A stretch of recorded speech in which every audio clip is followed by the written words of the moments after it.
A'udzubillahi minasyaitonirrajim. Bismillahirrahmanirrahim. Assalamualaikum warahmatullahi wabarakatuh. Alhamdulillahi rabbil alamin wassalatu wassalamu ala asyrafil anbiya wal mursalin sayyidina Muhammadin wa ala alihi wa sahbihi wa man wala. Allahumma shalli ala Muhammad. Allahumma shalli ala Muhammad wa ala ali Muhammad kama shallaita ala Ibrahim wa ala ali Ibrahim wa barik ala Muhammad wa ala ali Muhammad كما باركت على إبراهيم وعلى آل إبراهيم في العالمين إنك حميد مجيد. اللهم إنا نسألك علما نافعا ورزقا طيبا وعملا متقبلا ودينا قيما ويقينا صادقا وإيمانا كاملا آمين آمين يا رب العالمين. Alhamdulillah. Amma ba'du. Alhamdulillah, semua alhamdulillah. InsyaAllah hari ini kita sambung lagi bacaan bersama surah An-Nahl. Banyak lagi ke? Tak puasan pada.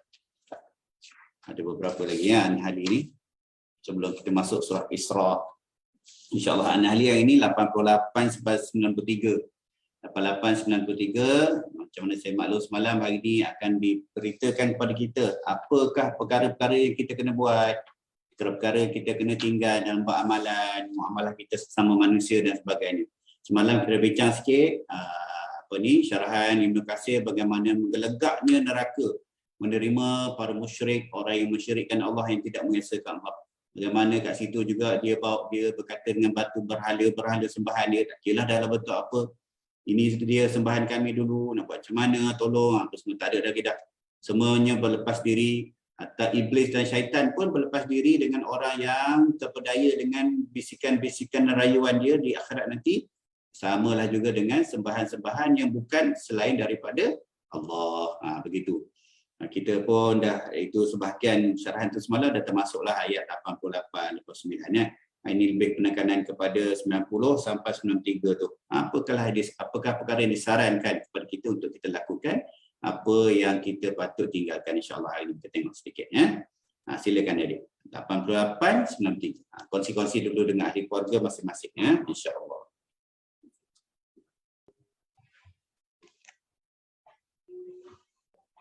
أعوذ بالله من الشيطان الرجيم الذين كفروا وصدوا عن سبيل الله زدناهم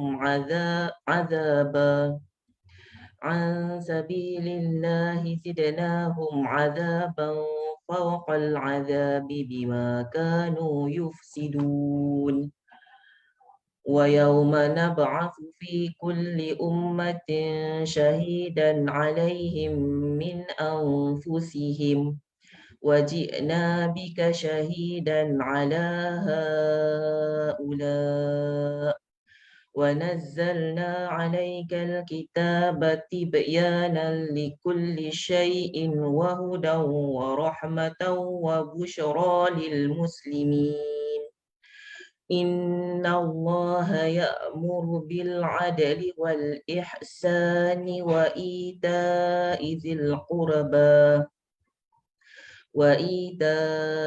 القربى وينهى عن الفحشاء والمنكر والبغي يعظكم لعلكم تذكرون وأوفوا بعهد الله إذا عاهدتم ولا تنقضوا الأيمان بعد توكيدها وقد جعلتم الله عليكم كفيلا إن الله يعلم ما تفعلون ولا تكونوا كالتي نقضت غزلها من بعد قوة أنكاثا تتخذون أيمانكم دخلا بينكم أن تكون أمة هي أربى من أمة إنما يبلوكم الله به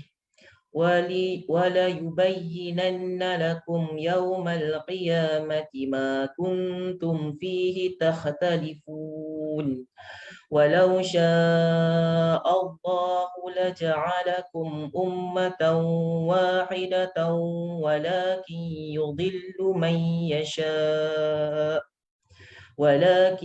يضل من يشاء ويهدي من يشاء ولتسألن عما كنتم تعملون يعلمون صدق الله العظيم. Terjemahan, orang-orang kafir yang menghalang manusia daripada jalan Allah, kami tambahkan kepada mereka azab demi azab disebabkan mereka selalu melakukan kerosakan. Dan ingatlah pada hari ketika kami bangkitkan kepada setiap umat seorang saksi atas mereka daripada golongan mereka sendiri, dan kami mendatangkan engkau Muhammad menjadi saksi atas mereka, dan kami turunkan kitab Al-Quran kepadamu untuk menjelaskan segala sesuatu sebagai petunjuk serta rahmat dan khabar gembira bagi orang yang berserah diri, iaitu Muslim. Sesungguhnya Allah menyuruh kamu berlaku adil dan membuat kebaikan, memberi bantuan kepada kaum kerabat, dan dia melarang melakukan perbuatan keji, kemungkaran dan permusuhan. Dia memberi pengajaran kepadamu agar kamu mengambil pengajaran. Dan tepatilah janji dengan Allah apabila kamu berjanji, dan janganlah kamu melanggar sumpah setelah diikrarkan. Sedangkan kamu telah menjadikan Allah sebagai saksimu terhadap sumpah itu. Sesungguhnya Allah mengetahui apa yang kamu lakukan. Dan janganlah kamu seperti seorang perempuan yang menguraikan benangnya yang sudah dipintal dengan kuat kembali menjadi cerai-berai. Kamu menjadikan sumpah, iaitu perjanjianmu, sebagai alat tipu daya di antaramu disebabkan adanya satu golongan yang lebih ramai jumlahnya daripada golongan yang lain. Allah hanya mengujimu dalam hal itu, dan pasti pada hari kiamat akan dijelaskannya kepadamu apa yang dahulu kamu perselisihkan itu. Kaum muslimin yang jumlahnya masih sedikit itu telah mengadakan perjanjian yang kuat dengan Nabi Muhammad SAW.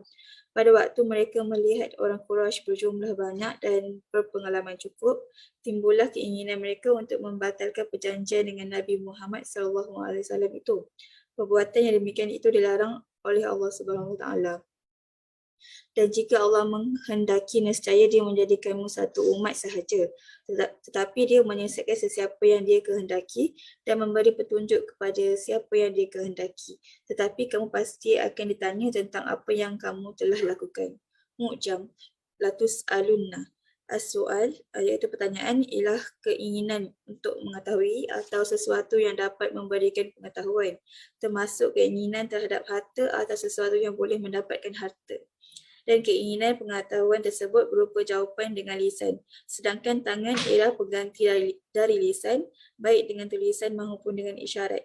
Adapun keinginan terhadap harta, maka jawapannya dengan tangan dan lisan sebagai penggantinya, baik berupa janji atau penolakan sebagaimana dalam surah Ar-Rum ayat 10. Tafsir Jalalain. Walau sya'allahu laja'alakum ummatun wahidah. Dan kalau Allah menghendaki, nescaya dia menjadikan kamu menjadi pemeluk satu agama. Walakin yudilla man yasha wa yahdi man yasha wa la tus'alun. Tetapi Allah menyesatkan siapa yang dikehendakinya dan memberi petunjuk kepada siapa yang dikehendakinya. Dan sesungguhnya kamu akan ditanya kelak di hari kiamat dan pertanyaan yang keras. Amma kuntum ta'malun, tentang apa yang telah kamu kerjakan, kemudian kamu mendapatkan balasannya. Penyucian diri, bahaya dan keburukan merupakan buah dan puncak daripada kesesatan, sebagaimana rahmat dan kemenangan merupakan buah dan puncak daripada petunjuk. Oleh itu, masing-masing dihadapkan dengan lawannya, demikian pula dengan sebab yang mengarah kepadanya. Maka petunjuk dihadapkan dengan kesesatan sebagaimana firman-Nya, dan jika Allah menghendaki, nescaya dia menjadikan kamu satu umat sahaja. Tetapi dia menyesatkan siapa yang dia kehendaki dan memberi petunjuk kepada siapa yang dia kehendaki. Tetapi kamu pasti akan ditanya tentang apa yang telah kamu kerjakan. Surah An-Nahl ayat 93. Dan firman-Nya, jika engkau Muhammad sangat mengharapkan agar mereka mendapat petunjuk, maka sesungguhnya Allah tidak akan memberi petunjuk kepada orang yang disesatkannya, dan mereka tidak mempunyai penolong. Surah An-Nahl ayat 37. Dan masih banyak lagi ayat yang serupa itu. Kadang-kadang kesesatan dan seksa juga dijadikan lawan daripada petunjuk, sebagaimana firman-Nya, dia, yakni Allah berfirman, turunlah kamu berdua daripada syurga bersama-sama, sebahagian kamu menjadi musuh bagi sebahagian yang lain. Jika datang kepadamu petunjuk daripadaku, maka ketahuilah barang siapa mengikuti petunjukku, dia tidak akan sesat dan tidak akan celaka. Surah Taha ayat 193. Demikianlah Allah menjadikan kesesatan dan kesengsaraan sebagai lawan daripada petunjuk. Kemudian Allah menghimpun antara petunjuk dan kemenangan, petunjuk dan rahmat, sebagaimana Allah menghimpun antara kesesatan dan kesengsaraan, kesesatan dan seksa. Allah Subhanahu Wa Taala berfirman, sungguh orang-orang yang berdosa berada dalam kesesatan di dunia dan akan berada dalam neraka di akhirat. Surah Al-Qamar ayat 47. Kesesatan pada ayat di atas adalah lawan daripada petunjuk dan seksa merupakan lawan daripada rahmat. Allah Subhanahu Wa Taala berfirman, dan barang siapa berpaling daripada peringatanku, maka sungguh dia akan menjalani kehidupan yang sempit dan kami akan mengumpulkannya pada hari kiamat dalam keadaan buta. Surah Taha ayat 194. Maksudnya orang yang selamat daripada fitnah, syubhat dan syahwat maka akan diberikan untuknya himpunan petunjuk dan rahmat serta petunjuk dan kemenangan. Lalu Allah menghimpunkan untuk orang-orang yang mendapatkan hidayah daripadanya berupa petunjuk, rahmat dan selawat atas mereka. Allah Subhanahu Wa Taala berfirman, mereka itulah yang memperoleh keampunan dan rahmat daripada Tuhannya dan mereka itulah orang-orang yang mendapat petunjuk. Surah Al-Baqarah ayat 157. Dengan petunjuk, mereka terbebas daripada kesesatan. Dengan rahmat mereka, selamat daripada kesengsaraan dan azab, dan dengan selawat mereka mendapatkan kedudukan yang mulia. Sedangkan orang-orang yang sesat, mereka akan mendapatkan lawan daripada ketiga-tiga perkara tersebut. Sesat daripada jalan kebahagiaan, terjerumus ke dalam kepedihan dan azab, serta kehinaan dan laknat. Dan kerana kadar rahmat kasih sayang Allah yang diterima seseorang bergantung pada kadar hidayahnya, maka orang beriman yang paling sempurna adalah yang paling banyak menerima rahmat, sebagaimana firman Allah Subhanahu Wa Taala tentang para sahabat Rasulullah SAW dalam surah Al-Fat ayat 69. Riyadus Salihin. Daripada Jabir bin Abdullah radhiyallahu anhu dia berkata, apabila Rasulullah SAW menyampaikan khutbah, maka kedua-dua matanya merah, suaranya lantang dan semangatnya berkobar-kobar bagaikan panglima perang yang sedang memberikan arahan kepada bala tenteranya. Baginda bersabda, hendaklah kamu selalu waspada di waktu pagi dan petang. Aku diutus sementara antara aku dan hari kiamat adalah seperti dua jari ini, iaitu jari telunjuk dan jari tengah. Kemudian baginda melanjutkan sabdanya, amma ba'du, sesungguhnya sebaik-baik perkataan adalah kitabullah. Sebaik-baik petunjuk adalah petunjuk Muhammad SAW. Seburuk-buruk perkara adalah perkara yang diada-adakan, iaitu bid'ah, dan tiap-tiap bid'ah adalah sesat. Kemudian baginda bersabda, aku lebih utama bagi tiap-tiap Muslim daripada dirinya sendiri. Oleh itu, siapa yang meninggalkan harta, maka harta itu adalah miliki keluarganya. Sedangkan siapa yang mati dengan meninggalkan hutang atau keluarga yang terlantar, maka hal itu adalah tanggungjawabku. Hadis riwayat Muslim. Hadis di atas mengandungi beberapa keterangan. Yang pertama, sebaik-baik perkara yang menjadi kesibukan seseorang ialah mempelajari Al-Quran dan Sunnah Rasulullah SAW. Yang kedua, jaminan sosial wajib diberikan kepada anak-anak yatim dan orang-orang lemah, dan para pemimpin kaum muslimin menggantikan Rasulullah dalam memperhatikan kesejahteraan mereka. Hadis kesihatan daripada Abu Hurairah radhiyallahu anhu, Rasulullah SAW bersabda, hendaklah kamu selalu menggunakan habatus sauda kerana di dalamnya terdapat kesembuhan bagi segala penyakit kecuali al-sam, sedangkan al-sam adalah kematian. Hadis riwayat Al-Bukhari dan Muslim. Tibun Nabawi, khasiat habatus sauda. Habatus sauda iaitu biji jintan hitam, ila shunis dalam bahasa Parsi atau disebut juga kamun Hindi. Habatus sauda memiliki banyak manfaat dan sabdanya kesembuhan bagi segala penyakit seperti firman-Nya yang menghancurkan segala sesuatu dengan perintah Tuhannya. Surah Al-Ahqaf ayat 25. Maksudnya segala sesuatu yang menerima kehancurannya, iaitu berguna daripada segala penyakit yang dingin dan berguna pula dalam menyembuhkan pelbagai penyakit panas lagi kering namun secara sepintas lalu. Biji hitam ini memiliki sifat yang panas dan kering pada tahap ketiga. Berkhasiat untuk menghilangkan angin di perut, mengeluarkan cacing, ubat untuk kusta, malaria, membuka penyumbatan dan mengeringkan kelembapan di perut, melancarkan air kencing dan haid. Lemaknya untuk meninggalkan sengatan ular berbisa, mengubati sesemua dan sesak nafas, dapat untuk berkumur dan mengubati sakit gigi. Baik, Alhamdulillah. Banyak ilmu dapat ini ya. Dapat. Yang seronoknya baca ringkasan-ringkasan tafsir ni, penerbit suka letakkan hadis-hadis kesihatan, nasihat-nasihat ya. Yang dapat lagi ilmu pasal Habatus Sauda. Memang banyaklah kelebihan-kelebihan Habatus Sauda tu. Tapi ulama bincangkan jugalah, adakah Habatus Sauda ni benar-benar seperti zahir hadis tu boleh mengubat semua penyakit. Ada kata ya, ada kata tidak ya. Bergantunglah, itu perlu perbincangan yang lebih teliti. Tapi yang sahihnya, orang yang jual Habatus Sauda dia bawa lah hadis sama-sama apa-apa Habatus Sauda, apa-apa Habatus Sauda. Tapi dari segi perubatannya taklah semua penyakit tu sesuai dengan perubatan Habatus Sauda begitu saja. Sebab perubatan ni perlu ilmu yang lebih tinggi begitu. Samalah juga dengan madu, kita dah bincang sebelum ni, walaupun ada sahih berkenaan dengan madu mengubati sakit dalam perut dan sebagainya, tapi taklah semua kita boleh mudah-mudahkan minum madu sebotol ke macam tu adalah tata cara dia wallahu alam. Tapi semua penyakit yang Allah kurniakan pasti ada ubatnya. Baik, kita tengok kalau 88-89 tu alhamdulillah kita dah sambung syarah semalam. Kita tengok ayat 90 dan seterusnya ya. Dia ringkas dia tu. Jelas pun apa yang arahan-arahannya tu.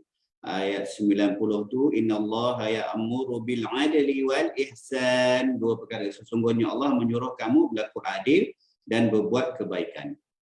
Itulah kalau tulis, tulis. Apa dia arahan Allah? Buat adil, buat kebaikan, memberi bantuan kepada kaum kerabat. Kalau ada bantuan-bantuan dan sebagainya, nak sedekah dan tengok ahli keluarga dulu. Kaum kerabat dulu ya. Dan dia larang melakukan perbuatan keji. Apa dia perbuatan keji? Semualah. Semua sekali. Banyak sangatlah perbuatan keji ni. Dan kemungkaran. Dan permusuhan. Al-Baghyu tu kan. Mana dia?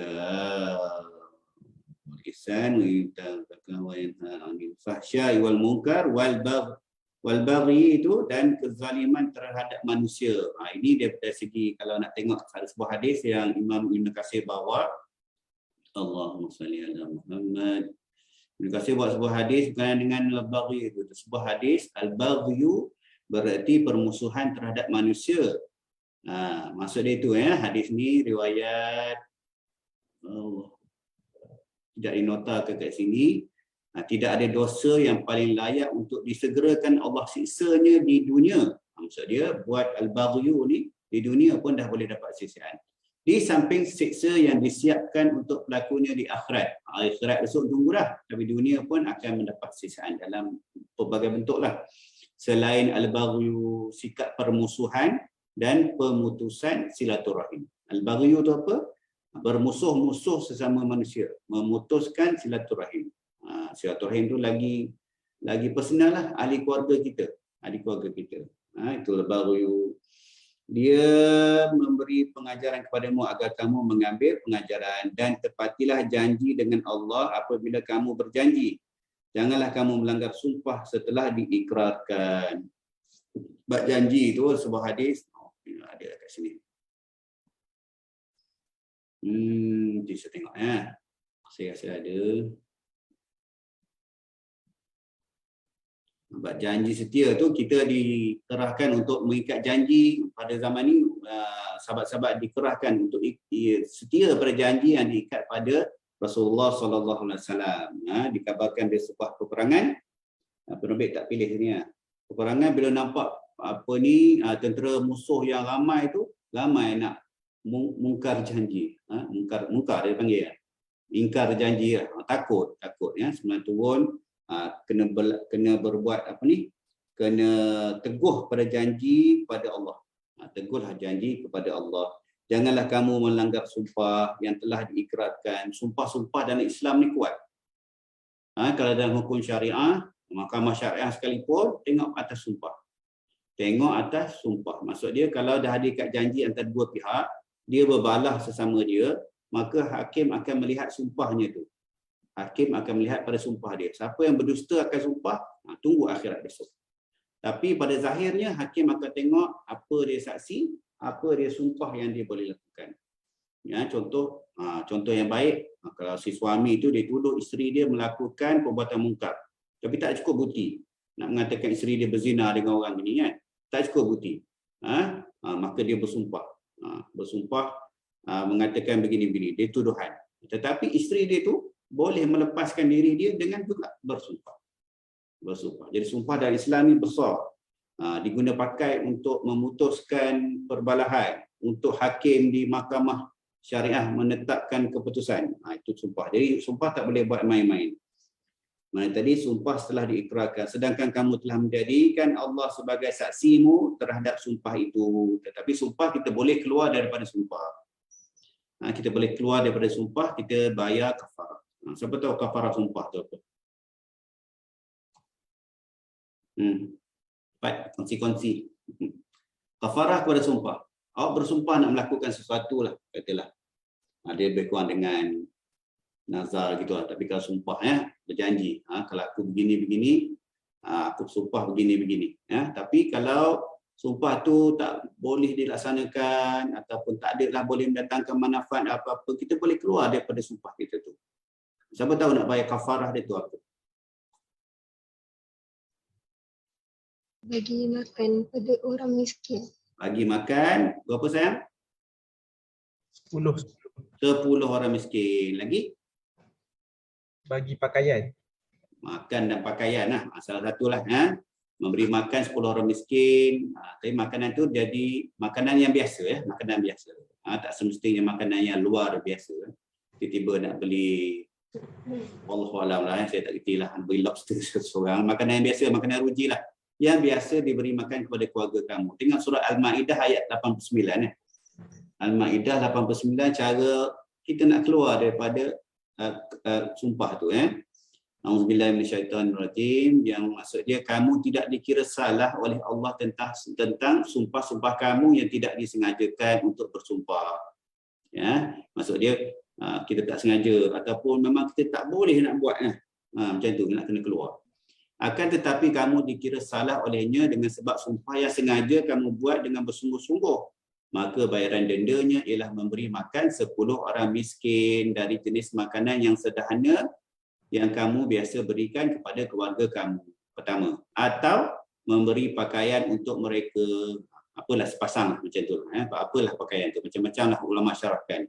Bagikan pelikat saja cukup ke, ataupun nak bagi jubah selai ke, baju kurung ke, apalah. Macam-macam lah. Yang demikian itu adalah denda penebus atau satu lagi. Ini tak mungkin kita boleh buat lah. Memerdekakan hamba. Kita dah bincang hamba. Tak adalah ada hamba sekarang ni. Kemudian, siapa yang tak dapat menunaikan denda tersebut, tak mampu. Maka hendaklah dia berpuasa 3 hari.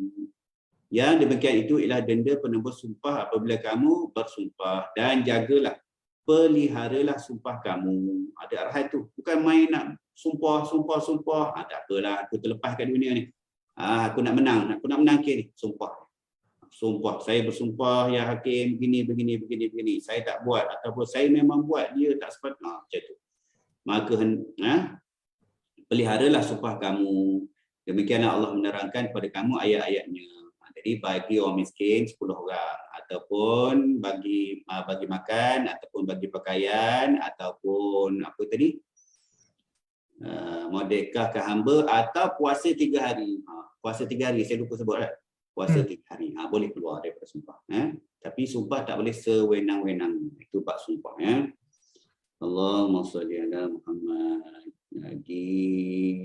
Dan janganlah kamu seperti seorang perempuan yang menguraikan benangnya yang sudah dipintal dengan kuat kembali menjadi cerai berai. Jangan kita rungkaikan perjanjian. Begitu maksud dia. Dah ikat janji, dah setia, dah apa, tiba-tiba, nak tolak pula.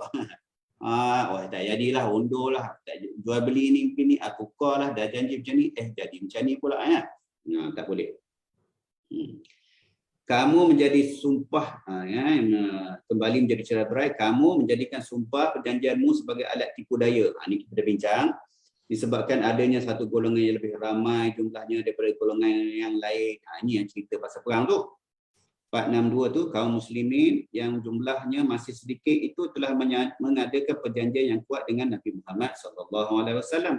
Pada waktu mereka melihat orang Quraisy berjumlah banyak dan berpengalaman cukup dalam perang ni, timbullah keinginan mereka untuk membatalkan perjanjian dengan Nabi Muhammad SAW itu. Perbuatan yang demikian itu dilarang oleh Allah Subhanahu Wa Taala. Ya. Allah hanya mengujimu dalam hal itu dan pastinya pada hari kiamat akan dijelaskan kepadamu apa yang dahulunya kamu perselisihkan. Baik, itu dia rumusan ya, rumusan. Kalau tengok sebab menuzul macam mana turunnya ayat 90 ni, diberitakan dalam sebuah hadis. Mana hadis ni? Tadi ada dah hilang. Hadis riwayat Imam Ahmad ya, Abu Nadar memberitahu kami bahawa Abdul Hamid memberitahu pada kami, Syahar memberitahuku, Abdullah bin Abbas memberitahuku, dia bercerita ketika Rasulullah SAW duduk-duduk di beranda rumahnya, tiba-tiba Uthman bin Mahzun berjalan melewati beliau sambil tersenyum. Itu Rasul, sahabat ni nama Uthman, saya ringkaskanlah cerita hadis ni ya, saya tak baca lamatan dia. Seorang sahabat bernama Uthman bin Mahzun datang lalu kat Rasulullah, dia pun senyum dengan Rasulullah lawa dia duduk. Dia duduk, lepas tu dia bincang-bincang, berbual-bual dengan Rasulullah. Tiba-tiba Rasulullah sallallahu alaihi wasallam dia membuka mata ke langit. Senyap, tengok ke langit. Lalu sejenak beliau memandang ke langit, kemudian beliau mengarahkan pandangan beliau ke sebelah kanan. Mula-mula Rasulullah sallallahu alaihi wasallam duduk menghadap kiblat. Terus dia tengok ke langit. Lepas tu dia tengok ke kanan. Lepas tu dia berpaling daripada tempat duduk dia. Dia berpaling. Tempat duduk dia tengok ke kanan. Dia berpaling betul. Ya? Uthman menuju ke tempat yang menjadi objek. Uthman pun berjalan ke depan Rasulullah. Kenapa? Selanjutnya beliau menggerakkan kepalanya seolah-olah dia sedang, dia nampak Rasulullah tu angguk. Dah selesai tu, Uthman pun tanya kepada Rasulullah, ya Rasulullah, selama aku menemanimu duduk, tidak pernah aku melihatmu melakukan perbuatan seperti perbuatanmu pada pagi ni. Ya Rasulullah, aku tak pernah tengok kau macam ni. Mula borak dengan aku menghadap kiblat, betul, angkat kepala tengok langit, itu berpaling tempat duduknya ke kanan. Sampai Uthman pun pusing tengok Rasulullah. Aku melihat engkau mengarahkan pandanganmu ke langit, kemudian engkau menjatuhkannya di sebelah kananmu, lalu engkau berpaling kepada dia dan membiarkan aku. Engkau menggerakkan kepalamu seolah-olah engkau sedang memahami apa yang dikatakan kepadamu. Beliau bertanya, apakah engkau mengetahui hal tersebut? Rasulullah tanya, kau tahu ke apa perihal hal tersebut? Uthman menjawab, ya Rasulullah. Maka Rasulullah SAW bersabda, tadi aku telah didatangi oleh utusan Allah, sedang engkau dalam keadaan duduk. Masa duduk tadi, aku didatangi utusan Allah. Uthman bertanya, apakah utusan Allah itu Jibril alaihissalam? Ya, jawab Rasulullah SAW. Uthman bertanya, lalu apa yang dikatakan kepadamu? Turun wahyu, ayat 90. Ya, ayat 90.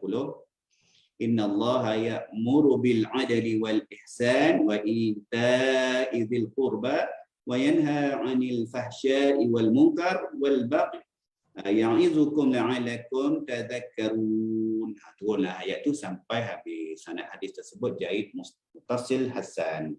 Saya pun lupalah nama makna jaid muttasil hasan ni. Hadis hasan ya. Itu dia bagaimana turunnya ayat 90 dan seterusnya ayat-ayat lain tu memberi pengajaran, peringatan, panduan kepada kita bagaimana kita nak bermuamalah dengan manusia-manusia lain dalam hidup kita. Jangan sewenang-wenangnya guna sumpah, tetapi kita diberi jalan keluar daripada sumpah yang kita buat kalau tak kena, kalau tersalah, kalau tak mampu, tapi jangan main-main. Jangan main-main dengan sumpah.